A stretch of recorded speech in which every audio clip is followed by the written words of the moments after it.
What is going on, YouTube? Welcome back to the channel, welcome back to Ani-mity, and welcome to a little reflection video that I decided to do. Now, there are a bunch of videos that I'm going to get to doing eventually, like my Hell of a Boss Season 2 rankings.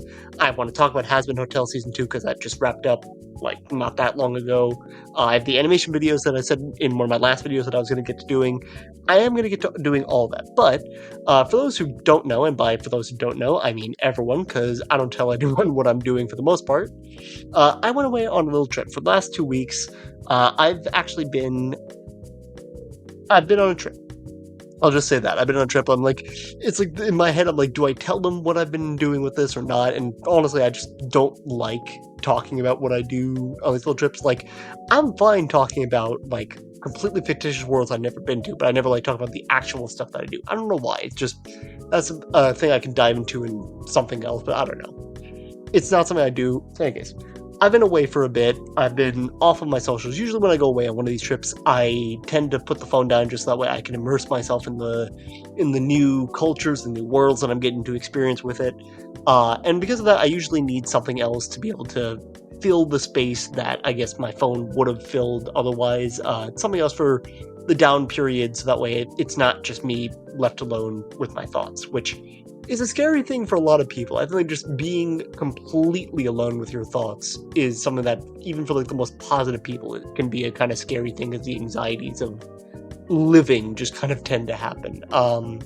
So when that happens, I tend to do one of two things. Either I journal, which I'm hoping that in recording this video, I encourage my future self to continue doing, because I should not be making this exclusive to just trips. I should be doing this like way, way more often than I do. Because it was something that I remember in Ithaca, I did like 100 words for 100 days, where every day I wrote a new essay for something for 100 days, and that was a lot of fun for me to do, and just random observations of stuff that I had going on. So I would love to kind of get back into that, just if anything else, to just keep my writing skills kind of sharp, because I don't feel like I do enough writing nowadays. So that's one thing I did over the course of my trip. The other thing I did is I did some reading. So I brought 3 books with me for this trip. Now, kind of going into this trip, I was not expecting to finish one of the books I brought with me, let alone, like, 2 of them, and definitely not all 3 of them. Because as I mentioned in my Harry Potter video, also, if you guys hear me sniffling, sometime over my trip I caught a cold. I don't know how, but I'm still kind of recovering from that, so I apologize if I sound kind of congested, or if I sound especially tired or raspy or low this time around. That's part of why. But anyway, I brought 3 books with me, didn't expect to finish them. As I said in my Harry Potter video, I don't really get a lot of time to really sit down and read, because I need, like, the conditions need to be perfect for me to sit down and read, because I need to be able to, like, fully immerse myself in the world of the stories, because otherwise it just, like, it just becomes words, and then I'm not really, like, registering what those words are actually saying about the scene, and then my enjoyment of it just kind of flickers and dies slowly. So then it's kind of like, why am I doing this still?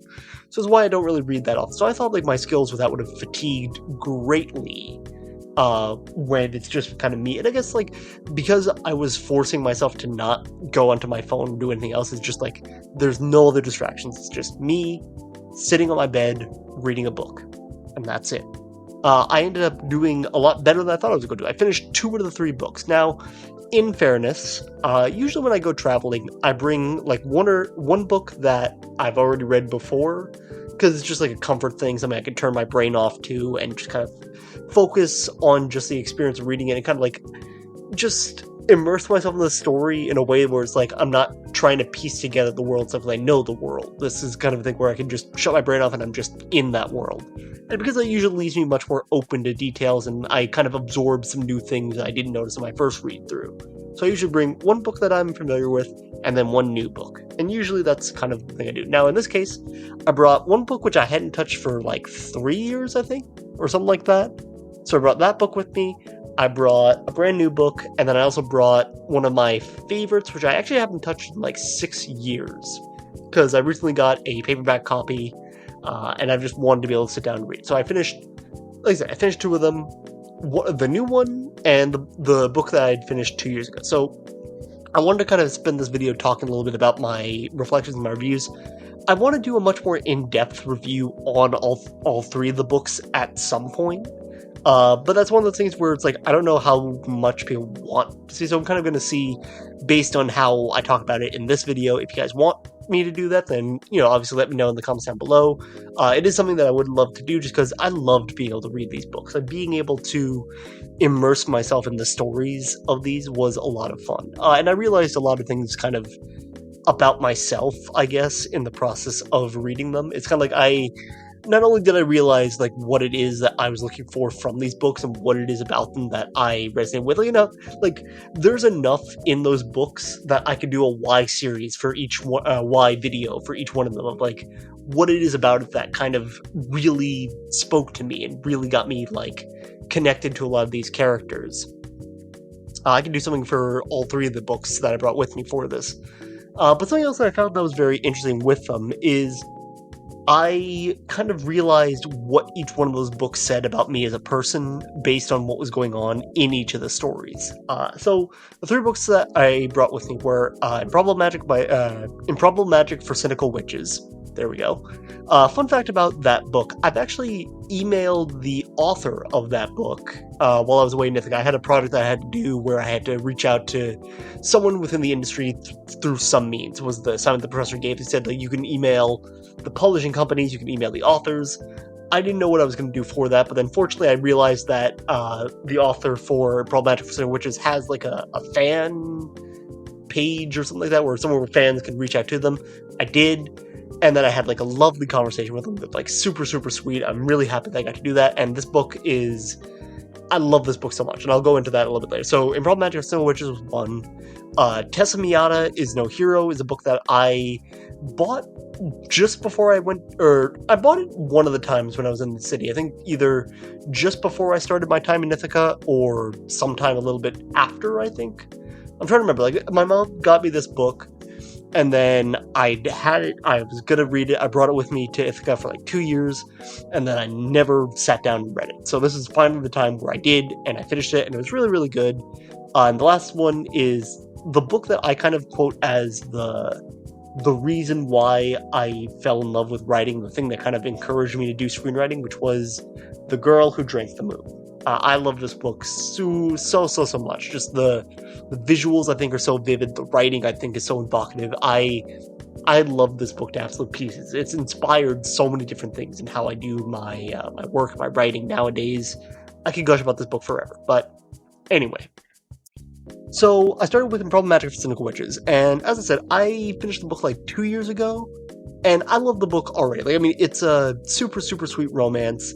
It's packed to the brim with so many like emotional scenes. The best way I describe this book for like a brief review is like, it's a book written by an empath for other empaths. It's like the thing my mom always said is one of my greatest skills was that I like to be able to read people. I kind of like, I like getting to know people, and I kind of have something of a sense of how people think or feel with some stuff. Like, I can relate and understand with some people on a very deep and emotional level when it comes to me talking with them. And I feel like this book kind of speaks to people who kind of have that book, where it's like, we recognize a kind of energy in people that's kind of hard to explain, and to some others would be like, they don't see or they don't understand it, and to them that makes it kind of like strange or weird. I don't know where I'm going with this exactly. It's like, it's a weird thing talking about like how it is we understand, how empaths kind of understand emotion, how it is we understand the energy and vibe of people, and somehow this book kind of encapsulates that feeling and kind of appealed to me in that way in so many different regards. Just that feeling of like overwhelmedness, I guess is the word, of like, you feel so many different things all at once, and you're sensing the emotions of so many different people, and you're feeling the energies of so many different people, and that has a kind of impacting toll on you. And the way in which the story tells that through its characters like Pix is, I think, really, really strong. On top of that, the fact that the story deals with also kind of relationships and love in a way that, which, I don't know, I resonated with a lot with reading this. I don't know, like, it reminded me of a lot of the, like, dramas and romances that I kind of saw happening around me when I was very young, and kind of a story of romance that I kind of experienced myself. Like, kind of like I had this kind of like moment where I felt ostracized, or I kind of painted this picture in my head where I felt like I was the villain of my own story, I guess, in a way. And the way in which the story kind of deals with that, like, self-loathing in some ways, and kind of this adjustment, this realization of, like, it's okay to let go and to be able to let go of some of that pain. The way in which the story dealt with a lot of those kind of themes, I thought was very, very strong. And I kind of realized, like, maybe that my liking for this book kind of comes from that very deep-rooted sense of pain that I still kind of cling to. It's one of those weird things, kind of like, I reach an epiphany on this sort of thing with my therapist all the time, and then every time I feel like I finally let it go, it somehow finds a way to kind of come back, and this book kind of reminds me of so many of those different things. It's kind of weird reading that. It kind of, like, some things, like, I understand them fundamentally because I kind of know this experience.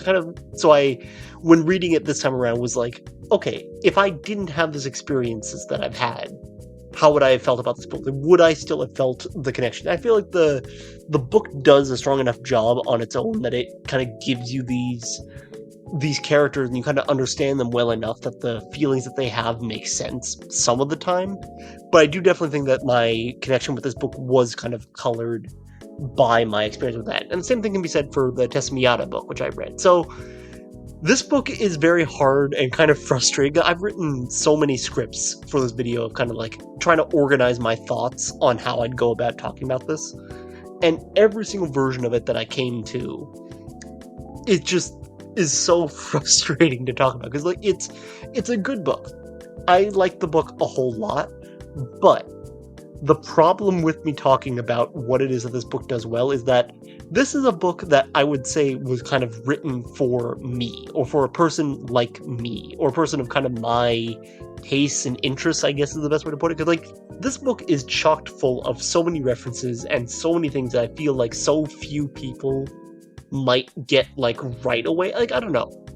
It references anime and a whole bunch of other stuff a lot in it, and it references a lot of tropes, which I feel like, unless you're, like, really, really into anime, into a lot of those different stuff, like, a thing that I learned with my screenwriting classes, and thing I learned about the process of making these kind of stories, is the one thing you never want to do is you don't want to give people homework when it comes to reading through any kind of book.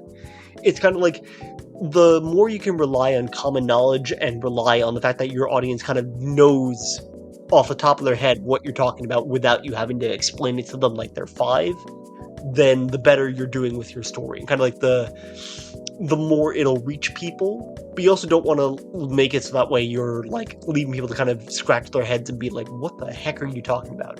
This is a book that kind of feels like, if you don't come into it knowing some tropes of anime, you don't come into it knowing some of the culture and some of the references that they make to this, then the book kind of loses some of its connection. It loses some of its power and its emotional appeal to it. But at the same time, I do feel like it still deals with some very human emotions. And again, this is another story that deals with, like, this feeling that you're so vastly different from others that you're an outcast or in isolation constantly. Like, it's something that I, again, connected to because that's, like, I have deep, burning obsessions when it comes to anime and fiction and to so many different things, which, like, when you're a lot younger, it's kind of easier to do that, but then as you get older, you kind of feel a little bit more isolated from that. Like, I think maybe, like, a little bit in high school I had that, and then it wasn't until I got to college where I kind of finally found my people. Like, I found Alia, I found so many awesome people where I really connected with them, because we're all that kind of strange, we're all that kind of different from a lot of other people, and I finally felt like I found my lifelong friends where I finally had that connection with others. And this book kind of reminded me of that struggle of kind of finding my people, and that kind of feeling of, like, feeling like something's wrong because of the fact that you're so different from other people. You see the world in so many different ways that people kind of look at you and they're kind of like, how do you explain it? I guess, or I don't know. It's like the feeling of relating to people because of the fact that you have so many different viewpoints and the way in which that affects your ability to make these connections. This book dealt with so strongly. I feel like I resonate so much with that because I know that feeling. And it's not like just both these books are kind of the way in which it deals the nature of human interaction and the nature of, I guess, the human soul, if you would, I thought was really interesting. Kind of, again, what they say about my experiences, and I guess my ability to look back on so many of my own experiences and detach myself a little bit to realize this is how other people can see it. It was fascinating to me, and it's something that I appreciate these books for doing, but then it also does kind of make me question, like, is my liking for these books exclusively because of my experience with that? When you're making a story, you always want to try to reach out to as many people as you can, but then also is so nice when you can find that book where, like, it feels like this is like destiny. This book was meant for you in so many different ways. Like these two books at least definitely did. And The Girl Who Drank the Moon, I didn't have the pleasure of reading it over this trip just because by the end of the trip there's no time for me to do anything. But I will always hold The Girl Who Drank the Moon in such a special place in my heart because while it's not quite it doesn't connect to me in quite the same way as the other two books, like there's no real connective tissue that I felt with it, it does appeal to me on so many levels of, like, I guess this book is the accumulation of a dream that I remembered having so long when I was a kid, of like the dream life of having a family and kind of having that connection with so many people. This book kind of felt like, in a way, like the spark that kind of let that dream ignite in my works, is the best way I have to describe it. Which I don't know if that makes sense. I think that one's, I need to reread The Girl Who Drank the Moon again to kind of really rediscover, or I guess kind of dig deep again to remind myself of that feeling of when I read it before. Because I think I finished the book when I was just starting high school. I think this is like, it was like the middle of the most like transformative part of my life. And this was one of those books that kind of was like the one stable ground, my like escape from everything else. And then on top of that, given the vividness of it, I remember dreaming so many things about this book, and it kind of leaked into my writing for such a long time, and I really grew to love writing from that. And I kind of am wondering what this will do now, with me having finished my time in Ithaca and everything else. How my thoughts have changed toward the book. So I don't know, like, it's interesting stuff. This is just like some thoughts I wanted to be able to talk about and I wanted to be able to share. Of course, there's a lot more I can say for all of them, but I also don't know like how interesting that's going to be for people to hear. It's different from doing a usual Y series or doing a usual discussion that I would do, just because like it's a very different experience when you're like, you just like, it's been a little bit since I finished the books now, because I finished the Problematic Cynical Witches 2 weeks ago now, and then Tessa Miata I finished, I think, like a week ago or something like that. So like, there's been some time where it's settled now, and it feels like some of the stuff has kind of slipped a little bit more now. But like when I read these books, I was like, I'm so excited to be able to talk about these because I loved the experience of being in them so much. It's kind of like, it's interesting reflecting on that now, and I kind of wanted to just share some of those thoughts here in this video. And yeah, so hopefully you guys enjoyed this. Hopefully this made some kind of sense. Like I'm recording this, it's 11 by me right now. It's kind of like, this is the only time I really have to like sit down and record these videos. But this is something that I've wanted to do for a while because, since coming back home, I wanted to share my experience of doing this with this book, with these books. I've really enjoyed my experience with them. It was really, really fun getting the chance to just be able to sit down and read. It's something that I wish that I had more of the mental space to be able to just do that, because that it is so fun to be able to do. So yeah, thank you guys so much for listening.